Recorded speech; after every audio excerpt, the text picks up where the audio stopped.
Thank you for taking the time to be with us at C3. We hope you enjoy today's message.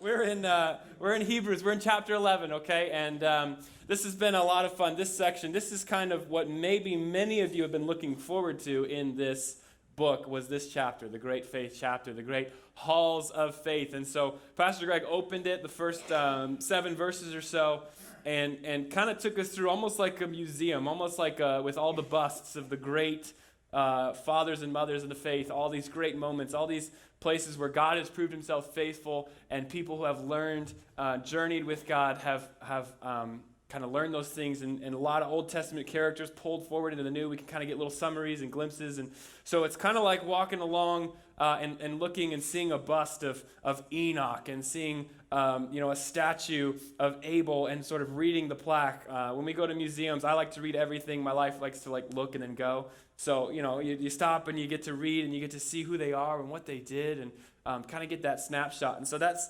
sort of what's happening. And through all of that, we have these examples to look up to, and we're kind of unpacking with the author what faith might look like.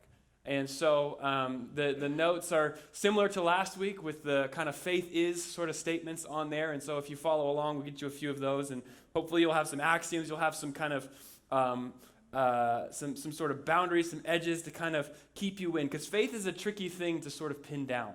It is kind of a tricky, doesn't have a solid, this is the definition. There's sort of something you have to describe. It's kind of like God in that way, right? God is indescribable. He's so big that any language we put on him is going to be insufficient. Any way that we ever try to describe God isn't going to come even really anywhere close to actually describing how amazing God is. And so it's important to remember when we talk about God that those words are just sort of glimpses. They're just sort of trying to describe something that is completely indescribable. And I think faith's a little bit like that, but we can kind of put some parameters around some things that are helpful, that will help guide us on our faith journey. And so we go through here, and in a couple of verses, there's Abel, and there's Enoch, and there's creation, and there's Noah, and then we get to Abraham. And it's sort of going chronological through the Old Testament, through Genesis, and we get to Abraham. And Abraham's kind of known as the father of the faith, the father of our faith. And because he's one of the first ones that God calls specifically to go out, it's through his lineage that Israel is made, and the great nation, and part of the promise to Abraham. And so, so far that we have seen that faith causes us to live differently. And Abraham is no exception. Each one of these guys did something very different.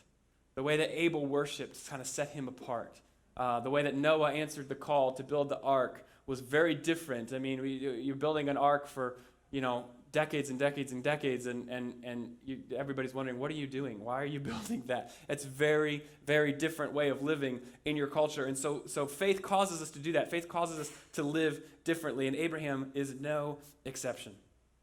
But Abraham's faith is a little different than the others, because his faith takes him on a journey.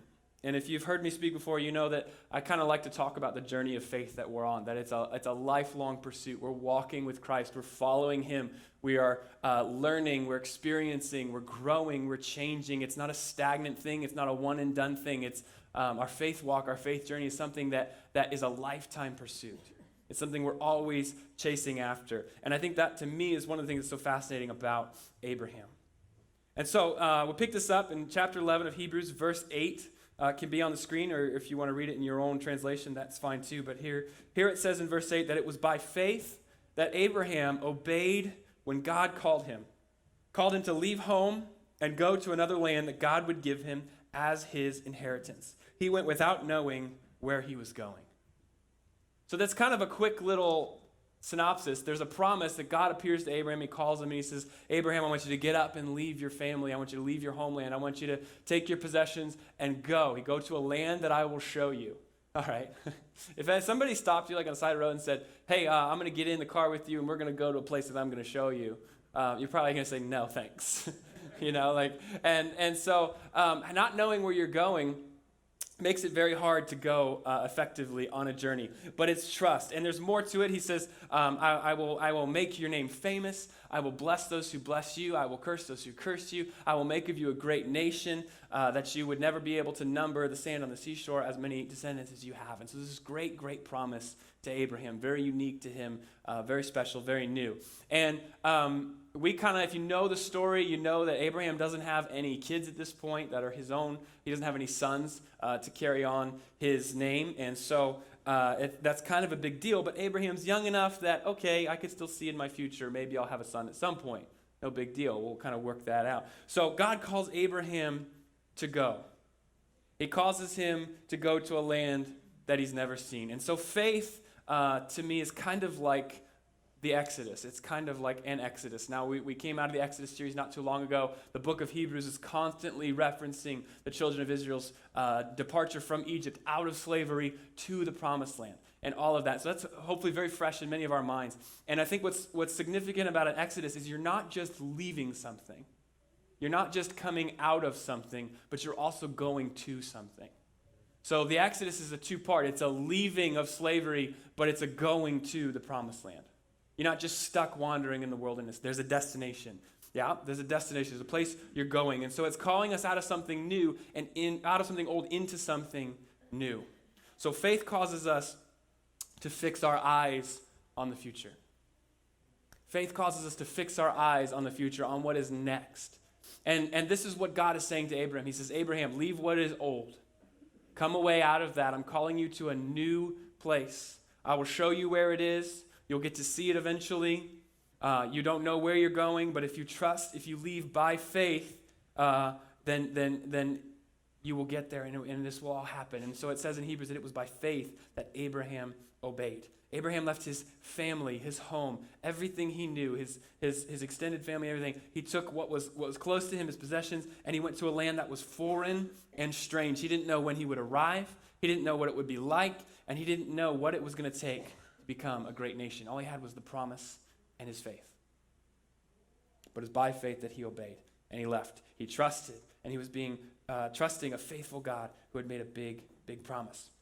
Verse 9, it goes on, it says, even when he reached the land that God had promised him, Abraham lived there by faith, for he was like a foreigner living in tents.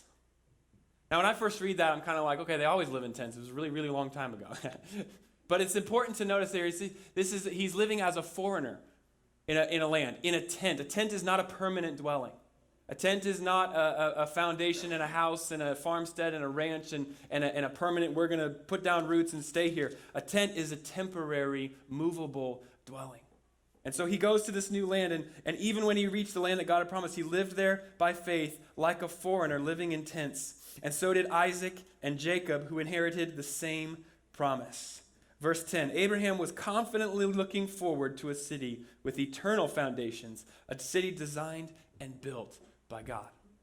So this is kind of the theme here in these first couple of verses, that Abraham is looking toward a city, and it's going to kind of lump them all together, that their faith is drawing them toward a future. It's a future that's unseen. It's a future that's kind of unknown. It's a future that's sort of promised, but this sort of city with foundations whose architect and builder is God. I love that in that translation. That this is a city that's going to be better than any that you've experienced. This is a future that's going to be better than any present that you've ever lived in. And so Abraham is living like a foreigner. He's living temporarily in his spot. Even though this is the land that God called him, he's living here as a foreigner, not putting down roots that are permanent, because his eyes are fixed on something better. His eyes are fixed on what God is doing, on this future city. And we're going to kind of come back to that a few times and tie that back together. But his focus as a foreigner is he's never becoming fully native to the land that he lived in. Never becoming fully native. Right? And that kind of echoes of the New Testament, that we are in the world but not of the world. So how do you do that? How are you in something but not of it? You never become fully native to the land that you're in. There are plenty of wonderful, amazing things about this life. They're created by God. They're amazing. They're great. They're supposed to be enjoyed. But there's a life to come there's a second coming. Christ will return. He will bring the new heavens, the new earth. He'll build the city that has its foundations forever. And that's going to be better than anything we've ever experienced now. And this is sort of a glimpse of what Abraham has. This is what the author's kind of saying. So he never puts down permanent roots. He lives as a foreigner, never becoming fully native, confidently looking forward to an eternal city. See, what we see in front of us, what we have here is a short vapor compared to what is eternal. Even this life, it's long and it's short. You ask a young person, 15, 16 years old, oh, life is so boring. I have all these things I need to do. It's so hard. I'm never going to be this. I'm never going to graduate high school. I'm never going to. You ask an old person, 90, 100, 110 years old. You see what I did there? Life is short. Goes by fast, right? Goes by quick. See, when you can look back, all you have are the memories, the experiences, and it's over. And you begin to look forward to what is next. When you're young, you're not that way. And that's fine. I'm not saying that we should look forward to dying. I'm not saying we should look forward to what's after this life to the point that we don't enjoy this life, that we just don't care about this life. I'm not saying this life is not important. We talk enough up here that you should know this life is hugely important. What we do here is hugely important. But there is a kind of back of the mind sort of like understanding and knowledge that it's temporary. It's short. There's something else to come. And I think that hits all of us, wherever you're at in your life. If you're living a life that's you're full of suffering and sadness, that it's very encouraging to know that there's something better. There's something better on the end, on the line. And if you're living a life that's comfortable, that's enjoyable, that's awesome, that's amazing. I'm so happy for you, and it's blessed. But even that riches, even that goodness, there's something better than that. And how much more exciting can you be about that? And so Abraham is going here, keeping his eyes fixed. And so without faith causes us to look forward. Faith causes us to examine what's down the road, keep our eyes fixed on that. And without that, what happens is this life that's a vapor, this life that's short, these moments, hard days, long weeks, that begins to creep in. And if we don't have faith to see beyond that, what happens is we get bogged down by what we see right in front of us. And if you get stuck on what's around you, that's when we get discouraged. That's when we get disappointed. That's when life just beats you down to the point where you've lost your joy, you've lost your patience, you're getting frustrated because we've lost our faith to see what's beyond right now. We get stuck in moments of hardship, and then we lose sight of what's to come. Then things get really messy. But faith is rarely neat and tidy. The next one on your list. 2 or 3 of you got it. Faith is rarely neat and tidy. It's not like we can kind of say that it's either working or it's not working. You either have it or you don't have it. It's not this kind of cut and dry thing. Faith is kind of very messy. If you read this chapter and this chapter alone, these guys sound like pretty amazing guys. By faith, he was obedient. By faith, his offering of worship was perfect. By faith, Noah carried out what God told him to do and did all this stuff in his generation. These guys sound like really, really cool. But Abraham was not perfect. If you go back and read the story, he makes many, many, many mistakes along the way. Many. And the Bible is full of heroes of the faith that were just regular human beings, called by God to do things. And they were obedient in it, but they made mistakes in it. And they were high points and there were low points. And Abraham is no exception. He shows his doubts time and time again. When he leaves his homeland, when he says, okay, God, by faith, I'm leaving, we're going, he only goes halfway. And he kind of stops for a while, if you read the story. He doesn't go all the way to the land that God would show him. He stops halfway and kind of says, this is maybe good enough for now. It's not until later that he kind of picks up and moves again. So he gets stuck along the road. He lies about Sarah, his wife, like several times, right? They meet some people and they're more powerful, and he says, Sarah, tell them that you're my sister, not my wife, because you're beautiful, and if they know that you're my wife, they'll kill me and they'll take you. And so then this guy, one of them's Pharaoh, he comes and he says, all right, who's this lady? She said, well, she's my sister. And he says, all right, fine. Well, if she's not your wife, then I'm going to take her. And then he finds out, oh, no, he is his wife, and he doesn't want to do that. He doesn't want to take another man's wife. So then he freaks out, and Abraham gets in trouble. He's like, why'd you lie to me in the first place? And, so there's all this stuff like constantly. Abraham's lying. Abraham's cheating. Abraham's doing this stuff. He's not going all the way. He's not perfect. And you can imagine, like, you could kind of give Abraham a pass. I mean, if you're wondering, how do you have this great promise? How do you know that God's going to do this? He's gonna make you a great nation. He's going to bless you. He's going to bless all those who bless you. He's going to curse those who curse you. He's going to do all this stuff. How can you do that and still make mistakes along the way? How can you do that, have such a clear vision of what God's doing and not trust? How can you do that and get stuck on the road? How can you do that and stop? Well, I mean, imagine being called away from everything you've known, your family, your descendant line. You're saying, we're going to pick up and move. You're a 6th generation Erieite. You're saying, I'm going to move, Mom and Dad. I'm going down to South Carolina somewhere, done with the snow. That's not an easy thing to do, pick up and move. Leave everything behind. And it takes a long, long time. You know the story. You know how long it takes for Abraham and Sarah to see some of this come to pass.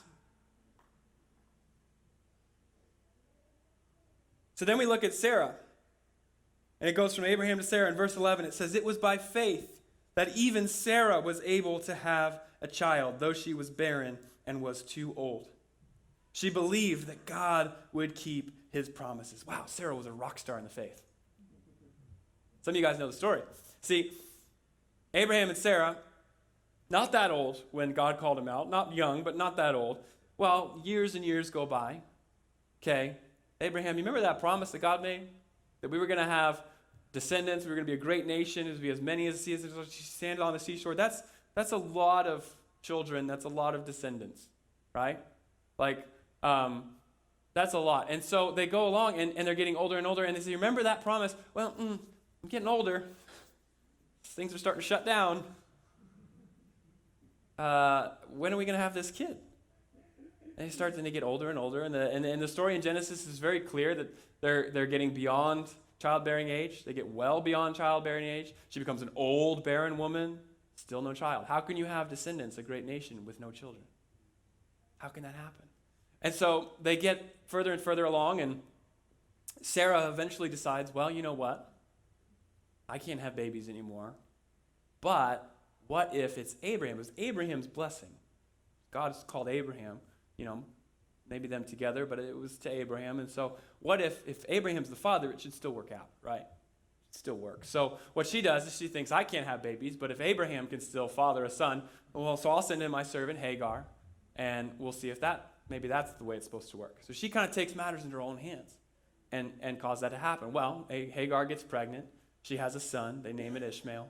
And for a while, they kind of think, well, maybe that's it. And then they realize, that's not how it was supposed to go. And Ishmael ends up causing some problems. And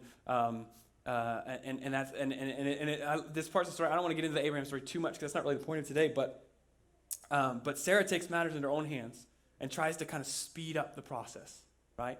Kind of almost loses sight of what's happening, loses sight of what's going to happen, and speeds up the process, sends Hagar in, and eventually they realize that, this isn't it. And God kind of reminds them, he says, listen, Sarah, you, this time next year, will be the mother to a son. And Abraham, you will. And Sarah hears that, and she laughs. And so this great Sarah, who's by faith, had this son, she laughs when an angel of the Lord comes in and tells her that she's going to have a son. She's like, no, I'm not. And it's not a happy laugh. It's a, you're joking, you're off your rocker, you've been smoking the peace pipe kind of laughter. And so she doesn't believe it. And sure enough, she gets pregnant a year later. In their old age, Abraham, Sarah shouldn't be having kids. Here comes Isaac. And Isaac's name means laughter, or he laughs, or causing you to laugh. And so, and I love it because the Bible says that when she hears that she's going to have a son, she laughs in disbelief. But when her son is born, she laughs, and it's a laugh of joy. It's a laugh of like, oh wow, now I see, kind of that relaxed understanding. Now I get it. How silly I was, how stupid I was to ever not doubt. Have you ever been there where you kind of don't think it's going to happen? You don't think, maybe you've been praying for something, you just think there's no way. And then you look back and you realize, how did I ever doubt that? I never doubt that God could be so good, that God could be so faithful. And that's Sarah. Not perfect, not cut and dry, not simple, not neat and tidy, but mistakes, plenty of issues along the way, many hiccups. And that's because faith is not for the perfect. It is by its very nature incomplete. Faith is not for the perfect. You don't have to be a perfect person. You don't have to be a perfect believer. You don't have to have it perfectly together to have faith. By its nature, faith is incomplete. It's a picture. It's an idea. It's a holding on to a promise. It's a belief that God in his faithfulness is going to stay faithful, and you're going to go. And eventually, Sarah figures that this is going to happen. This is going to happen. I'm not perfect. She has Hagar. She thinks she could do it herself, but God still blesses. And you know how this is how good God is. Ishmael and Hagar get sent away. Sarah gets really jealous because once she has Isaac, Ishmael's seen like laughing at him at some point. She gets really mad about it and says, "This is time to go away." And Abraham's like, "I guess you got to leave now." And Hagar leaves, and her son, and they're wandering through the desert. They run out of water, and they're pretty much like about to die. And God, in his faithfulness, this like mistake of a child, right? This child wasn't supposed to happen, but nobody's a mistake. No child is a mistake. God appears to these people, this Ishmael, this Hagar, and he says, he gives them water. He leads them to an oasis, and he says that I will still bless Ishmael. Ishmael, out of Adam, will become a great nation as well. And there's like this kind of really cool, like God is so good that these two that weren't really supposed to be taken care of, that weren't really even supposed to be a family, that God takes care of them. And he makes that happen because that's just who he is. And so Sarah, Abraham, despite the missteps, despite the doubts, they're celebrated for their faith here in chapter 11 of Hebrews. And that's because faith isn't something that you have or don't have. It's something that you walk in. It's not something you can lose. It's not something you can achieve. There might be moments where you're feeling a little bit more like, I'm feeling better in my faith. But it's something you walk in. It's something you get up and you walk after and you pursue. And if you make a mistake and if you get beat down and you feel like you want to give up, you have to stay after it. You have to keep working it. You just have to keep walking. And so verse 12 says, a whole nation came from this one man, Abraham, who was as good as dead, which is to say, he was so old that he couldn't have any kids anymore. He may as well have been dead. His family was as good as dying off. But a whole nation came from this one man, a nation with so many people that like the stars in the sky and the sand on the seashore, there is no way to count them. Isn't that cool? See, God is so, so faithful even when we aren't. So faithful. We can make mistakes, we can get tripped up, we can quit on the way, but he is so faithful even when we aren't. Let's keep going. Verse 13. All these people, Abel, Enoch, Noah, Abraham, Sarah, they died still believing what God had promised him. They did not receive what was promised, but they saw it all from a distance and welcomed it. And so I think sometimes we forget that Abraham's promise was to see a great nation. Abraham's promise was to inherit a land.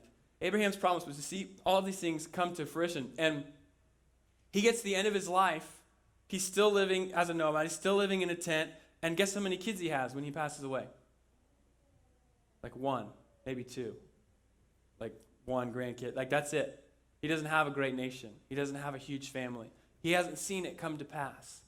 And so all of these ones, they're saying in Hebrews that they died still believing what had promised him. They hadn't received it, but they saw it all from a distance and welcomed it. So even though in their lifetime, they didn't see the fulfillment of what they were believing for their whole lives, they didn't see it before they passed away, they still welcomed what was to come. They still kept their eyes fixed on what was to come. They still kept their eyes on the Lord.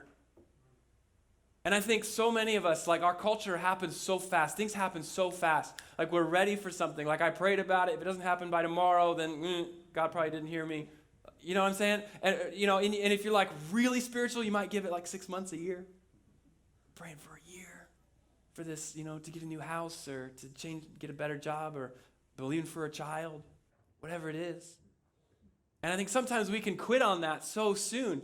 And I think there are some things that like God is so big. He's the God of eternity. There are some things that are so much bigger than our lifetime That he might be setting things in motion in your lifetime. He might be using you where you're at to put things in place and make things happen and move things along, but you may not ever see the end result of that. And I think that's as much encouraging and exciting to me as it is, to say that everything that God wants to do in my lifetime I would see in my lifetime. That's a little short-sighted, isn't it? I mean, if you think about it, you probably actually do want God to do so much more than just what he's doing in your life. There's something in us, we all kind of want that legacy. We all kind of want that influence that goes beyond our life. And, I tell you what, your life is touching people all around. We see it this morning. We're talking about you guys influencing these children. Some of you may be here for another couple of months. Some of you may be here for another 10, 20 years. Some of you may be here the rest of your life. You're going to have an influence on these kids up here. You're going to have a mark left on their lives that's going to ring way past your life. Man, I can't tell you how many ushers and people at my church growing up as a little kid that I was, for one, 60% terrified of, and also really admired and looked up to, don't run in church. Sorry. Yeah. But those people, man, their faithfulness, their influence on my life, that's part of me. And some of those people are long gone. 20 years in the grave, maybe, a few of them. But I remember them. I remember the stamp they left on my heart. And I think that's life. We're so connected. There are things that God is doing that, just like it says in the text, that you're not going to see it in your lifetime. You're not going to see the effect of all this. You're not going to see the fulfillment of all the promises that God has made in your lifetime. But is that going to cause you to shrink back and stop? Or is that going to call you to see it from a distance, receive what was promised, see it from a distance, and welcome it? I love this. It goes on. It says, they agreed that they were foreigners and nomads here on earth. This is not their home. This is not the place that they're going to be at forever. This is not it. And so there's something else. There's another place. Obviously, people who say such things are looking forward to a country they can call their own. If they had longed for the country they came from, they could have gone back. Verse 16, but they were looking for a better place, a heavenly homeland. That is why God is not ashamed to be called their God, for he has prepared a city for them. Man, that would be so awesome to have that said about you, wouldn't it? God's not ashamed of them. They were looking for a city. They were faithful. Even though they weren't perfect, God doesn't ask us to be perfect. He calls us to be like him. We strive to be like Christ, but it's Jesus that makes us perfect. That's not something we can achieve on our own. So, kind of going through the text there, let's make a few applications. Let's take it a little further. There's been some along the way, but let's take a couple more here. So when walking in faith, it's important to know we may not always know where we should go, how we will get there, or when we'll arrive. But that's why it's faith. And the journey is almost often as important as the destination. So the question is, who are you becoming? How is the journey shaping you? You see it in story after story in the Old Testament that God calls somebody, and then oftentimes it's a long, long time before they get there. But there's shaping, there's molding, there's growing, there's character, there's integrity that's brewing in them all along the way, right? Sometimes that promise has to be grown into. So who are we becoming along the way? Who are we influencing along the way? Like I said, you never know who you're leaving your mark on and what that difference that's going to make in the future. Who are you pouring into? Who are you encouraging? Who is coming in contact with you and their darkness in their world, your light that's shining, Christ and the Holy Spirit through you, cities on a hill, lights on a lampstand. Who are you shining light on? Where are you illuminating dark places? Wherever you go. How are we letting heaven, the eternal city, break in through us? Because that's what God is doing. There are glimpses of this city that they're looking for. There are glimpses of this world to come that God is constantly breaking in to where we are. And so when you reflect the light of God in your workplace, in your family, in your school, in your wherever you are, in your job, when you reflect that is a glimpse of that city. That is a glimpse of God and his city with eternal foundations, the second coming, the goodness of God, all of that breaking in that moment. And that can come through you and through me. So another thing that's important is to be obedient. To be obedient to it. And I see this not as being perfect. You know, my understanding of obedience, my scale of obedience is constantly being challenged by my son in particular. And, you know, it's like we're trying to teach him the importance of obedience and listening the first time and things like that. But there are so many times where it's like you almost kind of see where he's learning to be obedient, and sometimes that's as effective as actually being obedient. You know what I'm saying? So if I say, go put your shoes on, and he goes and puts his shoes on the first time, that's awesome. That's great. We don't have to butt heads over it. We're probably not going to be late, whatever. But if he's dragging his feet because of this or that, or he wants this, and or maybe there's a good reason that we need to talk about, or he doesn't want to put his shoes on, he's now going to learn in that moment. It's now become a teachable moment that he can learn the importance of being obedient, the importance of listening, despite some of the other things in his life, and that can shape him and grow him. And so I've learned to be a little slower to be frustrated when he doesn't do what I ask him to do right away. Of course, he's also 4.5, so there's that. But, that has to be learned.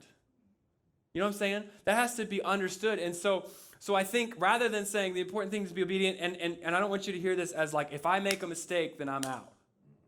That's not what I want you to hear. Because that's not how God works. The important thing, I think, is to keep going, to keep trusting. And even if you fall off the wagon and you have that moment where I don't want to put my shoes on, I want to sit right here on the couch and do what I'm doing, that you still kind of step back and you say, you know what, that wasn't a good moment. Because you know what happens with my son? You know what happens? Eventually, he puts his shoes on. Eventually, he figures it out. There's not been one time where he's refused to the point of sitting on that chair all day. And we didn't go anywhere. Sometimes there's a threat of, well, okay, we're not going to do this or that. But eventually, he gets it. He puts his shoes on. Eventually. Sometimes it's painful. Sometimes there's consequences. Sometimes there's mistakes along the way. But he gets his shoes on. He gets it done. And we go. So keep trusting. Get back up. Keep going. I don't think you've really lost the faith. I don't think you've really lost your faith until you give up and quit altogether. And even then, I'm not going to sit here and say, well, you've really quit? You sure you quit? Okay, well, stop trying then. No, I'm going to say, you think you've quit? Get back up. Try again. That's what I'm going to say to you. I'll let God figure it out from there. That's just me.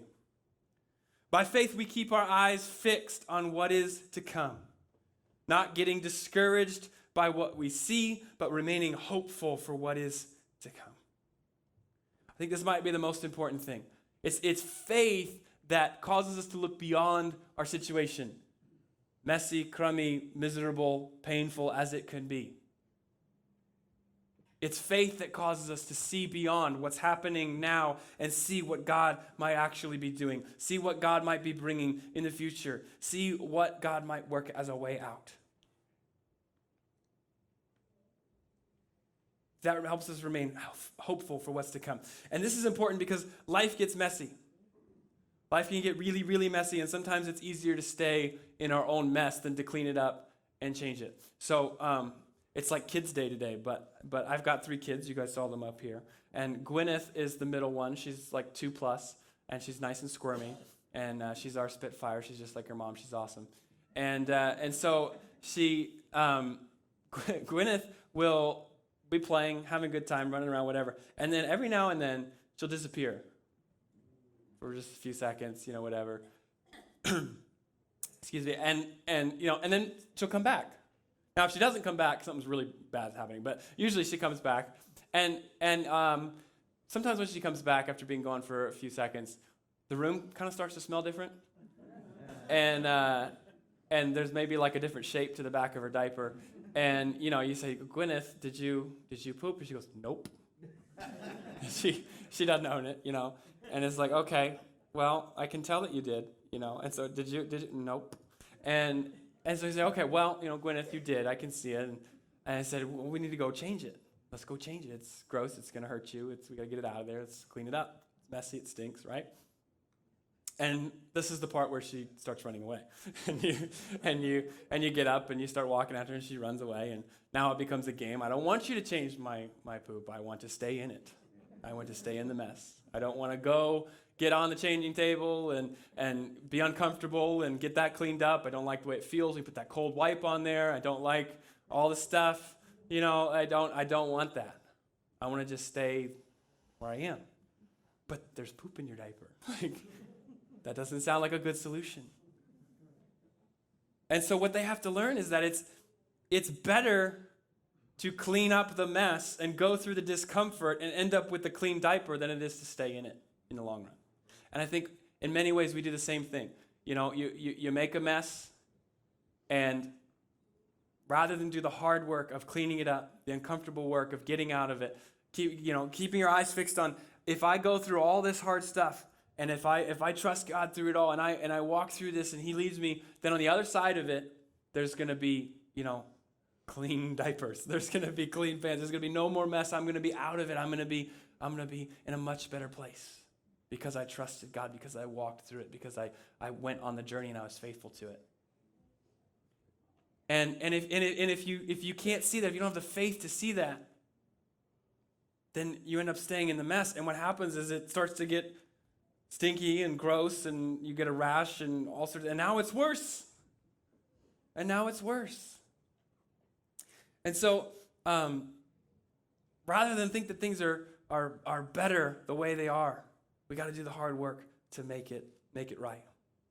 There's nothing like a clean diaper, especially for you and everyone around you. And I think that's the thing. I mean, your mess, if you stay in your mess, it might be your choice, but it's going to affect everybody around you. It's gonna leak out. It's gonna start to stink. It's gonna start to influence everyone around you. So while you might be okay in the mess for a while, it's not just you to think out. Think about the light that you're shining, the reflection that you're being, the image of God in you, in the world.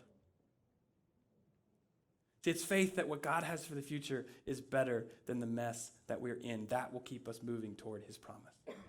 In the text, all these heroes of the faith, they died believing what God had promised them, and many they hadn't yet seen it come to pass in full. There were times they could have stayed in the mess. They could have quit. They could have stayed in the status quo. They could have said they've gone far enough, but they pressed on. They pressed on.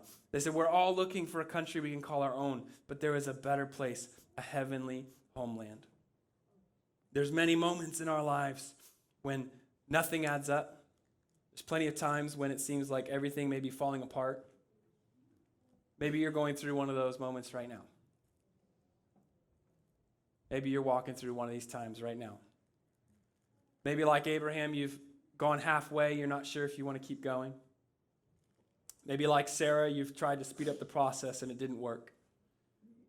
But just like the Hebrews, remember the Hebrews in this book, they're kind of tempted to go back to their old ways. They're kind of tempted to walk away from all of these things that Christ has done and kind of go back to the old ways of doing things, the old ways of relating to God, their old ways they were living.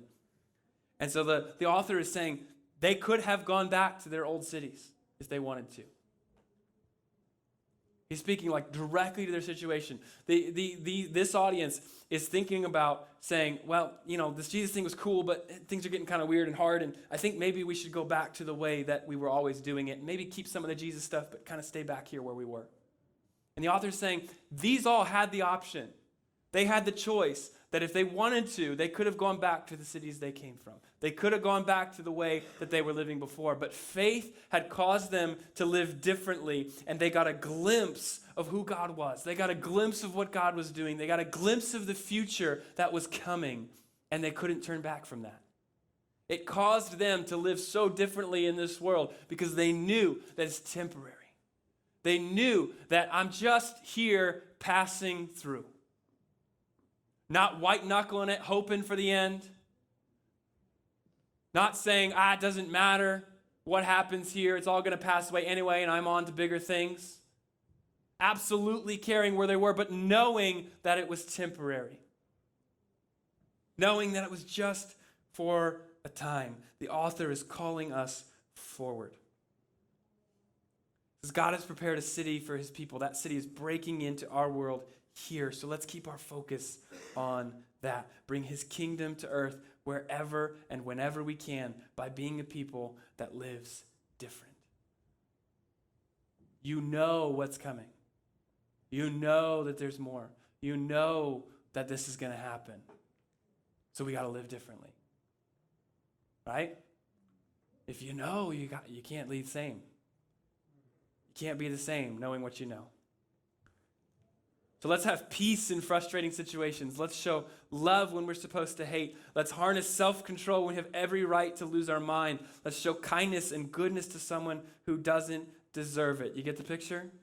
Stay focused on what's to come. Hope and faith will call us forward, reminding us that there's a better future than the one you're in. I think that's the bottom line. There's a better future than the one you're in. Whether the one you're in is miserable and terrible right now, or whether it's pretty good, there's still a better future. That's important to remember. Amen? Let's stand.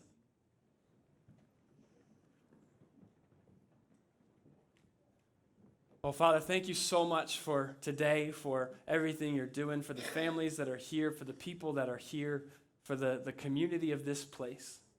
Lord, it's so important for us to look back in your scripture and read about heroes of faith, those who have gone before, those who have struggled and learned and grown and led an example for us. And God, I know it's no accident that we have babies this morning, even being dedicated, that we can look to the next generation and say there's something to pass on, that they will be here long after we are gone, and that theirs is the world after us. And so, Father, I pray that you would help every person in this room to get a picture, get a vision, get a promise for what you are doing in our lives and beyond. Lord, give us a vision for the future. Give us a picture of your city that's to come. Let us have that strong conviction that you are bringing us to a place that will endure forever. And let that conviction spill down into our lives and cause us to live differently today in light of what we know. Lord, I pray that you would bind this community together from the oldest to the youngest, that there would be such a strong connection from every generation, that we would not see each other just by our differences, but by what unites us, by our common goals together in Christ and our bond as a family. Lord, for those who are desperate for a better situation, Lord, I pray that you would be near, that you would bring peace, that you would bring resolution and breakthrough in their lives. And God, for those of us who are very content in what we have, Lord, I pray that you would remind us that there is something better, that this world sometimes can be great and wonderful, and that's amazing, and you've blessed us in that. But Lord, I would pray that you would keep us humble in that, to know that our blessings truly come from you, and that what you have in the end of it all is even better, and that it would cause us to be generous with what we have, to be grateful for who we are, for what we're about, what's going on. And Lord, that we would shine our lights wherever we go. Lord, I pray the reflections that would come through every person here would be so bright that it would leave no darkness around them. That from Monday to Saturday and back again next week, Lord, that lights would shine and they would shine brightly. Lord, that the encouragement that happens today, Lord, would live on tomorrow and Tuesday and Wednesday.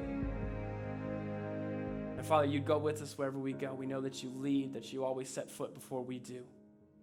And God, we thank you for it. Lord, I pray that you would be with us today. Bring us back next week. Just encourage, Lord. Just lift burdens today. In Jesus' name we pray. Amen.